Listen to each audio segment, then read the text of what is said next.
नमस्कार। आज हम एक बहुत ही दिलचस्प दौर की गहरी पड़ताल करने वाले हैं। 19वीं सदी का भारत। ये वो समय था जब आप कह सकते हैं बड़ी उथल पुथल मची हुई थी। बिल्कुल। एक तरफ समाज जैसे अंदर से बदल रहा था, पुरानी सोच, पुरानी रीतियों पर सवाल उठ रहे थे। हाँ, और दूसरी तरफ वो ब्रिटिश हुकूमत के खिलाफ भी एक बेचैनी सी थी, एक गुस्सा पनप रहा था। सही कहा।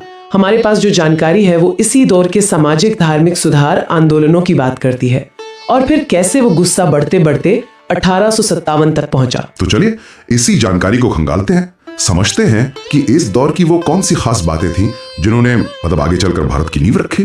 बिल्कुल, ये सचमुच भारतीय इतिहास का एक मंथन काल था। सोचिए, एक तरफ सदियों पुरानी सामाजिक और धार्मिक मान्यताएं थी जिनमें शायद काफी अंधविश्वास और जड़ता भी आ गई थी। हाँ बिल्कुल, अंधविश्वास, रूढ़िवादिता। और दूसरी तरफ ब्रिटिश राज के साथ पश्चिमी शिक्षा आ रही थी, तर्क से सोचने का तरीका, नए नए विचार। तो इन्हीं के बीच टकराव हुआ या संवाद हुआ? दोनों हुए, टकराव भी और संवाद भी, और इसी से सुधार और विद्रोह दोनों की लहरें उठी। अच्छा, तो सबसे पहले ये समझते हैं कि 19वीं सदी का भारतीय समाज वो दिखता कैसा था। नोट्स इशारा करते हैं कि समाज पर अंधविश्वास का काफी असर था। हाँ, और कई ऐसी रीतियां थी जिन्हें आज हम शायद कुरीतियां कहेंगे, जैसे जादू टोना, कहीं कहीं पशु बलि या शारीरिक यातना जैसी प्रथाएं भी थीं। और हाँ, ये भी जिक्र है कि पुजारी वर्ग का काफी दबदबा था। बिल्कुल, और सामाजिक हालात भी खासकर महिलाओं के लिए काफी मुश्किल थे। जन्म से लेकर अगर वो विधवा हो जाए तो जीवन चुनौतियों से भरा था। और जाति व्यवस्था, उसका जिक्र भी है। जी हाँ, जाति व्यवस्था ने तो समाज को बुरी तरह जकड़ रखा था। वो ऊंच नीच, अलगाव, लोगों को आपस में मिलने जुलने से रोकना, ये सब बहुत आम था। तो सुधारकों ने इन्हीं चीजों को पिछड़ेपन की निशानी माना होगा। बिल्कुल, और उन्हें बदलने की कोशिश की ताकि एक तरह से आधुनिकीकरण के लिए माहौल बन सके। तो ये सुधार की जरूरत महसूस क्यों हुई? क्या ये सिर्फ अंग्रेजों के आने और वेस्टर्न आइडियाज के असर से हुआ था? देखिए, पूरी तरह से ऐसा कहना शायद ठीक न हो। अंग्रेजों की जीत ने हाँ ये जरूर किया कि भारतीय समाज की जो कमजोरियां थीं वो उजागर हो गई। अच्छा। और साथ ही पश्चिमी शिक्षा और विचार जैसे तर्कवाद या हर चीज को उपयोगिता की कसौटी पर कसना, इसने पढ़े लिखे भारतीयों के एक छोटे से तबके को हिम्मत दी। अपनी ही परंपराओं पर सवाल उठाने की हिम्मत। जी, ये सिर्फ बाहरी असर नहीं था, एक तरह की अंदरूनी जागरूकता भी थी। इसे कई बार भारतीय पुनर्जागरण भी कह दिया जाता है। हाँ, मैंने सुना है टर्म। हालांकि ये यूरोप वाले पुनर्जागरण से अलग था। यहाँ मकसद ग्रीस या रोम के ज्ञान को दोबारा जिंदा करना नहीं था। तो फिर क्या था? मकसद था भारत के अपने अतीत से ही तर्क संगत विचारों को ढूंढना और उन पर जोर देना। दिलचस्प। तो इन सुधार आंदोलनों की खासियत क्या थी? नोट्स में जिक्र है कि इनकी कमांड पढ़े लिखे मिडिल क्लास के हाथ में थी। हाँ, उभरता हुआ मध्यम वर्ग।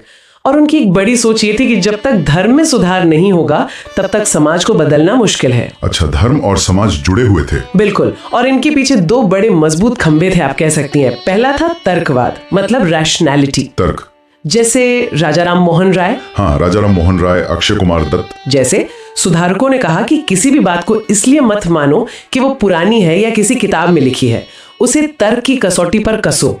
अक्षय कुमार दत्त ने तो यहाँ तक कहा कि तर्क ही हमारा इकलौता गुरु है। वाह, ये तो काफी क्रांतिकारी बात रही होगी उस समय। बिल्कुल, इसने उन्हें पुरानी रीतियों को जांचने और बदलने की हिम्मत दी। और दूसरा खंबा क्या था? दूसरा था धार्मिक सार्वभौमिकता, रिलीजियस यूनिवर्सलिज्म। यानी ये मानना कि सभी धर्मों का मूल सार एक ही है, सब एक ही ईश्वर तक पहुंचने के अलग अलग रास्ते हैं। अच्छा, मतलब सब धर्म एक जैसे? हाँ, राम मोहन राय मानते थे कि अलग अलग धर्म एक ही सच्चाई की अलग अलग शक्लें हैं। सर सैयद अहमद खान का भी यही मानना था कि सभी पैगंबरों का दीन मतलब धर्म एक ही था। केशव चंद्र सेन ने भी कहा कि दुनिया के सभी मजहब सच्चे हैं। इस सोच ने तो शुरुआत में काफी खुलापन लाया होगा। हाँ, शुरुआत में एक बहुत खुला और उदार माहौल बना। जैसे आपने सर सैयद अहमद खान का जिक्र किया, उनका कहना था कि पुराने शासकों की दिक्कत मुस्लिम होना नहीं थी बल्कि उनका जालिम होना थी। मतलब पहचान का पैमाना धर्म नहीं बल्कि सिद्धांत थे। जी, उदार और लोकतांत्रिक सिद्धांत। लेकिन बाद में जब औपनिवेशिक संस्कृति और विचारधारा का दबाव बढ़ा तो धीरे धीरे ये खुलापन कम होने लगा और धार्मिक पहचानें ज्यादा मजबूत होने लगी। हाँ, वो सार्वभौमिकता कहीं ना कहीं धार्मिक संकीर्णता में बदलने लगी। ये एक जटिल प्रक्रिया थी। चलिए अब कुछ मुख्य सुधारकों और उनके संगठनों की बात करते हैं। जाहिर है पहला नाम राजा राम मोहन राय और ब्रह्म समाज का ही आता है।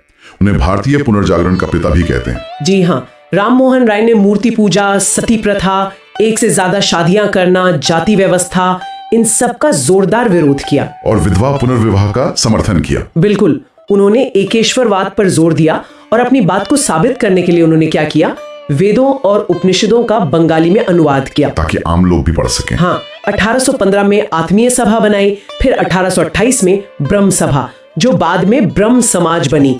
उनका मकसद हिंदू धर्म में जो बुराइयां आ गई थी उन्हें दूर करना था, कोई नया धर्म चलाना नहीं था। तो ये ब्रह्म समाज आगे कैसे चला राय की मृत्यु के बाद? राय के बाद देवेंद्रनाथ टैगोर, रविंद्रनाथ टैगोर के पिता, उन्होंने इसे संभाला। फिर केशव चंद्र सेन आए जो इसे बंगाल के बाहर भी ले गए। लेकिन शायद कुछ मतभेद भी हुए, नोट्स में विभाजन का जिक्र है। हाँ, विचारों में मतभेद हुए। केशव चंद्र सेन ज्यादा बदलाव चाहते थे, जैसे दूसरी जातियों में शादी को खुलकर समर्थन देना। देवेंद्रनाथ टैगोर शायद थोड़ी परंपरावादी थे इस मामले में। अच्छा। इसी वजह से समाज बटा, आदि ब्रह्म समाज देवेंद्रनाथ वाला और भारत का ब्रह्म समाज केशव चंद्र सेन वाला। बाद में केशव चंद्र सेन के ग्रुप में भी फूट पड़ी और साधारण ब्रह्म समाज बना। काफी टूट-फूट हुई। हाँ, लेकिन इन विभाजनों के बावजूद ब्रह्म समाज ने आधुनिक भारत में तर्क और नए विचारों को फैलाने में बहुत अहम भूमिका निभाई। फिर एक और जिक्र आता है यंग बंगाल मूवमेंट और हेनरी डेरोजियो का। ये तो नोट्स के हिसाब से काफी जोशीले और रेडिकल लगता है। हाँ, डेरोजियो हिंदू कॉलेज में पढ़ाते थे और उन्होंने अपने छात्रों को एकदम खुलकर सोचने के लिए प्रेरित किया। कहा कि हर तरह की सत्ता पर सवाल उठाओ, आजादी बराबरी से प्यार करो और पुरानी रूढ़ियों को तोड़ो। महिलाओं के अधिकारों की भी बात की उन्होंने। जी, महिलाओं के अधिकार और शिक्षा की भी, लेकिन उनके विचार उस समय के समाज के लिए शायद जरूरत से ज्यादा आगे थे। तो क्या हुआ? उन्हें कॉलेज से निकाल दिया गया और आम लोगों का साथ नहीं मिला, तो ये आंदोलन ज्यादा टिक नहीं पाया। पर हाँ, इसने बहस मुबाहिसे की एक नई हवा जरूर चलाई। ईश्वर चंद्र विद्यासागर का नाम भी बहुत सम्मान से लिया जाता है। बिल्कुल लिया जाना चाहिए। विद्यासागर महान विद्वान थे और उतने ही कर्मठ सुधारक। उनका सबसे बड़ा काम माना जाता है विधवा पुनर्विवाह के लिए सफल आंदोलन चलाना, जिसके बाद कानून भी बना 1856 में। जी हाँ, 1856 में कानून बना। उन्होंने बाल विवाह और बहु विवाह का भी विरोध किया और लड़कियों की शिक्षा के लिए, खासकर ऊंची पढ़ाई के लिए बहुत काम किया। और वो संस्कृत कॉलेज वाली बात? हाँ, संस्कृत कॉलेज के प्रिंसिपल रहते हुए उन्होंने कोशिश की कि संस्कृत पढ़ने का हक सिर्फ ब्राह्मणों तक सीमित ना रहे, दूसरे लोग भी पढ़ सके। अच्छा, अब बात करते हैं स्वामी दयानंद सरस्वती और आर्य समाज की। उनका नारा था वेदों की ओर लौटो। इसका क्या मतलब था? स्वामी दयानंद का मानना था कि जो असली शुद्ध हिंदू धर्म है वो वेदों में है, जिसे बाद के पुरोहितों और पुराणों ने बिगाड़ दिया है। तो उन्होंने मूर्ति पूजा वगैरह का खंडन किया। हाँ, मूर्ति पूजा, बहुत सारे देवी देवताओं की पूजा, अंधविश्वास, इन सब का खंडन किया। वो मानते थे कि हर इंसान सीधे ईश्वर से जुड़ सकता है, किसी पुजारी या बिचौलिए की जरूरत नहीं। और शुद्धि आंदोलन भी चलाया। हाँ जी, उन लोगों को हिंदू धर्म में वापस लाने के लिए जिन्होंने किसी वजह से दूसरा धर्म अपना लिया था। आर्य समाज ने शिक्षा के प्रसार में भी बड़ा काम किया, खासकर डीएवी स्कूलों के जरिए। लेकिन नोट्स में ये भी लिखा है कि वेदों को अचूक मानने की उनकी बात थोड़ी समस्याग्रस्त थी। हाँ, क्योंकि अगर आप किसी किताब को पूरी तरह अचूक मान लेते हैं तो वो कहीं ना कहीं व्यक्तिगत तर्क और सोचने की आजादी को सीमित कर देता है। सही बात है। अच्छा, अब रामकृष्ण परमहंस और उनके प्रसिद्ध शिष्य स्वामी विवेकानंद, उनका क्या योगदान रहा? रामकृष्ण परमहंस एक संत थे जिन्होंने अनुभव के आधार पर सभी धर्मों की बुनियादी एकता को पहचाना। उनका जोर था मानव सेवा ही ईश्वर सेवा है, जीव ही शिव है। और विवेकानंद उनके संदेश को आगे बढ़ाया। हाँ, विवेकानंद ने उनके संदेश को उस समय के भारत की जरूरतों से जोड़ा। उन्होंने वेदांत दर्शन को एक बहुत ही तर्कसंगत आधुनिक प्रणाली के रूप में पेश किया और कहा कि सिर्फ ज्ञान काफी नहीं, कर्म भी जरूरी है, मतलब समाज सेवा। रामकृष्ण मिशन की स्थापना इसीलिए हुई। जी, 1897 में रामकृष्ण मिशन की स्थापना की, जो आज भी शिक्षा, स्वास्थ्य, राहत कार्यों में लगा हुआ है। और जाहिर है 1893 में शिकागो धर्म संसद, हाँ वो तो बहुत प्रसिद्ध है, जहां उन्होंने पश्चिम के भौतिकवाद और पूर्व के अध्यात्म के बीच एक संतुलन बनाने की बात कही और भारतीय दर्शन की गहरी छाप छोड़ी। इनके अलावा भी तो कई आंदोलन हुए थे, जैसे नोट्स में थियोसॉफिकल सोसाइटी, प्रार्थना समाज, सत्य शोधक समाज का जिक्र है। संक्षेप में इनके बारे में बताएंगी? हाँ बिल्कुल। थियोसॉफिकल सोसाइटी, जिससे मैडम ब्लेवात्स्की और बाद में एनी बेसेंट जुड़ी थी, उन्होंने एक तरह से प्राचीन भारतीय धर्म और दर्शन की प्रशंसा की और पश्चिमी विचारों के सामने भारतीयों का आत्मविश्वास बढ़ाने में मदद की। शिक्षा के क्षेत्र में भी काम किया। और प्रार्थना समाज? प्रार्थना समाज महाराष्ट्र में था। आत्माराम पांडुरंग, एमजी रानाडे जैसे लोग जुड़े थे। ये ब्रह्म समाज से प्रेरित था, लेकिन थोड़ा कम कट्टर। ये हिंदू धर्म के दायरे में रहकर ही सुधार करना चाहते थे, जैसे एकेश्वरवाद, जाति प्रथा का विरोध, महिला शिक्षा। और ज्योतिबा फुले का सत्यशोधक समाज, ये तो काफी अलग लग रहा है। हाँ, ये महाराष्ट्र में एक बहुत ही शक्तिशाली आंदोलन था। ज्योतिबा फूले और उनकी पत्नी सावित्रीबाई फूले ने इसे पिछड़ी जातियों, खासकर दलितों और महिलाओं के लिए शुरू किया था। ये सीधे सीधे ब्राह्मणवादी वर्चस्व और जाति व्यवस्था पर हमला था। उन्होंने शिक्षा और सामाजिक बराबरी पर बहुत जोर दिया। तो ये तो निचली जातियों का अपना आंदोलन था। जी, ये एक तरह से बाकी सुधार आंदोलनों से अलग था, जो ज्यादातर उच्च जाति के पढ़े लिखे लोगों द्वारा चलाए जा रहे थे। क्या मुस्लिम, सिख और पारसी समुदायों में भी ऐसे सुधार आंदोलन चल रहे थे? बिल्कुल चल रहे थे। मुसलमानों में देखिए 2 तरह की धाराएं थीं। एक सर सैयद अहमद खान का अलीगढ़ आंदोलन, जो अंग्रेजी शिक्षा और कुरान की आधुनिक तर्क संगत व्याख्या पर जोर दे रहा था, ताकि मुस्लिम समाज पिछड़ न जाए। और दूसरा था देवबंद आंदोलन। ये पारंपरिक इस्लामी शिक्षा, कुरान और हदीस की शुद्धता पर जोर दे रहा था और पश्चिमी प्रभाव और ब्रिटिश शासन का विरोधी था। इसके अलावा वहाबी, फराइजी आंदोलन भी थे। और सिख और पारसी? सिखों में सिंह सभा आंदोलन ने धर्म में आए कुरीतियों को दूर करने और शिक्षा, खासकर पंजाबी भाषा को बढ़ावा देने का काम किया। पारसियों में रहनुमाई मस्जिद आसनान सभा थी। बहराम जी मालाबारी जैसे सुधारक थे, जिन्होंने महिलाओं की स्थिति सुधारने और शिक्षा पर काम किया। दक्षिण भारत में भी कुछ खास आंदोलन हुए? हाँ, दक्षिण भारत में जाति व्यवस्था का विरोध बहुत मजबूत था। केरल में श्री नारायण गुरु का SNDP आंदोलन, जिन्होंने एक जाति, एक धर्म, एक ईश्वर का नारा दिया। और तमिलनाडु में EV रामास्वामी पेरियार का आत्मसम्मान आंदोलन, जो ब्राह्मणवाद और जातिगत भेदभाव के खिलाफ एक बहुत ही उग्र आंदोलन था। तो मतलब पूरे देश में अलग अलग स्तर पर ये मंथन चल रहा था, लेकिन इन सभी आंदोलनों की कुछ सीमाएं भी थी शायद। हाँ, ये बात सही है। एक बड़ी सीमा ये थी कि ज्यादातर ये आंदोलन शहरों और पढ़े लिखे मध्यम वर्ग तक ही सीमित रहे। गांवों के करोड़ों किसानों और गरीबों तक इनकी पहुंच बहुत कम थी। और संस्कृति के बाकी पहलुओं पर ध्यान नहीं गया। हाँ, जैसे कला, संगीत, वास्तुकला, इन पर उतना ध्यान नहीं दिया गया। फोकस ज्यादातर सामाजिक कुरीतियों और धार्मिक सुधारों पर रहा, और अक्सर ये किसी एक इलाके या किसी खास जाति या धर्म के दायरे में ही सिमट कर रह गए। मतलब इनका असर उतना व्यापक नहीं हो पाया जितना शायद हो सकता था। हाँ, कह सकते हैं। ये सुधार चाहते थे, लेकिन शायद पूरी सामाजिक व्यवस्था को बदलने का कार्यक्रम इनके पास नहीं था। तो एक तरफ ये समाज को अंदर से बदलने की कोशिशें चल रही थी, जिनकी अपनी सीमाएं थी, और दूसरी तरफ जैसा हमने शुरू में कहा, ब्रिटिश राज की नीतियों से गुस्सा भी बढ़ रहा था। चलिए अब जरा इस गुस्से और उससे निकले विद्रोहों पर बात करते हैं। जी, इनके मुख्य कारण क्या थे? क्यों लोग इतने नाराज थे? सबसे बड़े कारण तो आर्थिक थे। अंग्रेजों ने जमीन से लगान वसूलने का तरीका बिल्कुल बदल दिया और लगान की दरें बहुत ज्यादा थीं। इससे किसान तो बर्बाद हो रहे होंगे। बिल्कुल, किसान बर्बाद हो रहे थे, कर्ज में डूब रहे थे, उनकी जमीनें छिन रही थीं। पुराने जमींदार और दक्षिण भारत के पॉलीगर, जो एक तरह के स्थानीय सरदार होते थे, उनकी भी जमीनें और ताकत छीनी जा रही थी। प्रशासन में भी दिक्कतें थीं। हाँ, नए कानून, नई अदालतें, वो आम आदमी की समझ से बाहर थीं। अक्सर अमीरों और सूदखोरों का साथ देती थीं, और निचले स्तर पर भ्रष्टाचार बहुत था। और वो भारत के उद्योगों का क्या हुआ? वो तो लगभग तबाह हो गए। ब्रिटेन में मशीनों से बना सस्ता कपड़ा आया, तो भारत के बुनकर, कारीगर, लाखों लोग बेरोजगार हो गए। ये बहुत बड़ा झटका था। तो इन शुरुआती विद्रोहों की कमान किसके हाथ में थी? क्या ये किसान खुद कर रहे थे? अक्सर इनकी अगुवाई वही लोग कर रहे थे जिनकी सत्ता या जमीन छिन गई थी, जैसे पुराने शासक या उनके वंशज, बेदखल जमींदार, पॉलीगर। लेकिन लड़ने वाले आम लोग थे। हाँ, विद्रोह की असली ताकत तो दुखी किसान, बर्बाद कारीगर और नौकरी से निकाले गए सिपाही ही थे। कुछ विद्रोहों का रंग धार्मिक भी था, जैसे बंगाल के फकीर और सन्यासी विद्रोह। कुछ खास शुरुआती विद्रोहों के उदाहरण देंगी? बंगाल में फकीर और सन्यासी विद्रोह काफी जाने जाते हैं, 18वीं सदी के अंत में हुए। फिर वहाबी और फराइजी आंदोलन थे, जो शुरू तो इस्लामी सुधार के लिए हुए, पर बाद में अंग्रेज विरोधी हो गए। खासकर फराइजी आंदोलन ने बंगाल के किसानों का साथ दिया। पंजाब में कूका आंदोलन? हाँ, पंजाब में कूका आंदोलन भी धार्मिक सुधार से शुरू हुआ, पर बाद में राजनीतिक हो गया। दक्षिण में केरल के मोपला किसानों ने बार बार विद्रोह किया।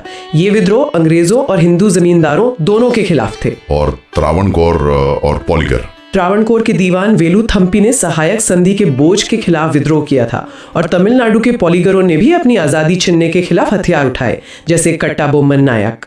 मराठा इलाके में रामूसी किसानों का विद्रोह हुआ, सावंतवाड़ी और गडकरी विद्रोह भी हुए। ये सब स्थानीय स्तर पर हो रहे थे। और आदिवासी विद्रोह, नोट्स में उनका भी काफी जिक्र है। हाँ, आदिवासी विद्रोह बहुत अहम है और शायद सबसे ज्यादा हिंसक भी। उनके कारण थोड़े अलग थे। क्या कारण थे? अंग्रेजों ने उनकी जमीन की जो पारंपरिक व्यवस्था थी, जहाँ अक्सर जमीन पर सबका हक होता था, उसे बदल दिया। बाहरी लोग, जिन्हें वो दिकू कहते थे, जैसे व्यापारी, ठेकेदार, सूदखोर, वो उनके इलाकों में घुस आए और उनका शोषण करने लगे। जंगल के कानून भी बदले गए। हाँ, जंगल के कानूनों ने उनके जंगल पर पारंपरिक अधिकारों को छीन लिया। ईसाई मिशनरियों की गतिविधियों से भी उन्हें अपनी संस्कृति पर खतरा महसूस हुआ। कौन से बड़े आदिवासी विद्रोह हुए? इनमें सबसे बड़ा और भयानक था 1855-56 का संथाल हूल मतलब विद्रोह, सिद्धू और कान्हू के नेतृत्व में। ये बाहरी लोगों और अंग्रेजी राज के जुल्म के खिलाफ एक जबरदस्त लड़ाई थी, जिसे बड़ी क्रूरता से दबाया गया। और भी हुए? हाँ, उड़ीसा में खोंड आदिवासियों का विद्रोह हुआ, छोटा नागपुर में मुंडा विद्रोह हुए। बिरसा मुंडा वाला विद्रोह तो बाद में हुआ, पर उससे पहले भी हुए थे। पश्चिम भारत में भील और कोली विद्रोह हुए। पूर्वोत्तर में खासी विद्रोह, अहोम विद्रोह, सिंगपोज विद्रोह। बहुत लंबी लिस्ट है। तो ये सारे छोटे बड़े असंतोष, ये विद्रोह, ये सब मिलकर ही शायद 1857 के महाविद्रोह की जमीन तैयार कर रहे थे, है ना? बिल्कुल। 1857 का विद्रोह कोई अचानक हुई घटना नहीं थी। पिछले 100 सालों से जो गुस्सा जमा हो रहा था, उसी का विस्फोट था वो। तो ये 1857 का विद्रोह पहले के विद्रोह से कैसे अलग था? पैमाने और असर में ये बहुत बड़े इलाके में फैला, खासकर उत्तर और मध्य भारत में। और इसमें सिर्फ सिपाही नहीं, आम लोग भी बड़े पैमाने पर शामिल हुए। इसने वाकई ब्रिटिश साम्राज्य की जड़ें हिला दी। इसके कारण क्या थे? कुछ की बात तो हमने की, जैसे आर्थिक तंगी, जमींदारों की नाराजगी, पर 1857 के लिए खास क्या था? सारे कारण जैसे एक साथ आ गए थे। आर्थिक, वो भारी टैक्स, किसानों की बदहाली, उद्योगों की तबाही। राजनीतिक, लॉर्ड डलहौजी की वो हड़प नीति। सतारा, झांसी, नागपुर, कई रियासतें हड़प ली गई। और अवध का विलय, वो तो बहुत बड़ा कदम था। हाँ, 1856 में अवध का विलय। इसने सिपाहियों को बहुत नाराज किया, क्योंकि बंगाल आर्मी के ज्यादातर सिपाही अवध के ही थे और मुगल बादशाह को जो अपमान किया जा रहा था, वो भी एक कारण था। प्रशासनिक कारण भी थे। जी, वही भ्रष्टाचार, अंग्रेजी राज का परायापन, भारतीयों को ऊंचे पदों से दूर रखना। सामाजिक धार्मिक कारण भी बहुत अहम थे, जैसे अंग्रेजों का वो नस्लीय घमंड, खुद को बेहतर समझना, ईसाई मिशनरियों का धर्म प्रचार, और जो सुधार वो ला रहे थे, जैसे सती प्रथा बंद करना या विधवा विवाह को कानूनी बनाना, उसे कई भारतीय अपने धर्म और समाज में दखलंदाजी मान रहे थे। अच्छा, मतलब सुधारों का भी उल्टा असर हुआ है। कुछ हद तक हाँ। और 1856 का वो कानून आया कि अगर कोई हिंदू धर्म बदलकर ईसाई बनता है, तब भी उसे अपने पिता की संपत्ति में हिस्सा मिलेगा। इसे भी धर्म पर हमला माना गया। और फिर सिपाहियों का अपना गुस्सा, वो तो चरम पर था। कम तनख्वाह, प्रमोशन में भेदभाव, दाढ़ी रखने या तिलक लगाने जैसी धार्मिक पहचानों पर रोक लगाने की कोशिशें, समुद्र पार जाकर लड़ने की अनिवार्यता का डर। 1856 का जनरल सर्विस एनलिस्टमेंट एक्ट, सिपाही महसूस कर रहा था कि उसके धर्म और इज्जत पर हमला हो रहा है। और फिर वो चिंगारी भड़की चर्बी वाले कारतूस से। बिल्कुल, वो नई एनफील्ड राइफल आई, जिसके कारतूस को मुंह से काटना पड़ता था, और अफवाह फैली कि इस पर गाय और सुअर की चर्बी लगी है। इससे तो हिंदू और मुसलमान दोनों सिपाही भड़क गए होंगे। हाँ, दोनों की धार्मिक भावनाएं आहत हुई। मंगल पांडे ने बैरकपुर में विद्रोह किया, उन्हें फांसी दी गई। और फिर 10 मई 1857 को मेरठ में सिपाहियों ने खुला विद्रोह कर दिया और दिल्ली की तरफ चल पड़े। हाँ, वो दिल्ली पहुंचे और बूढ़े मुगल बादशाह बहादुर शाह जफर को हिंदुस्तान का सम्राट घोषित कर दिया। ये एक बहुत बड़ा सिंबॉलिक कदम था। दिल्ली में कमान किसके हाथ में थी? कहने को तो बहादुर शाह जफर नेता थे, पर असली फौजी कमांड जनरल बख्त खान के हाथ में थी, जो बरेली से अपनी फौज लेकर आए थे। और दूसरे बड़े नेता कौन थे? कानपुर में नाना साहेब, जो आखिरी पेशवा बाजीराव द्वितीय के दत्तक पुत्र थे और जिनकी पेंशन अंग्रेजों ने बंद कर दी थी।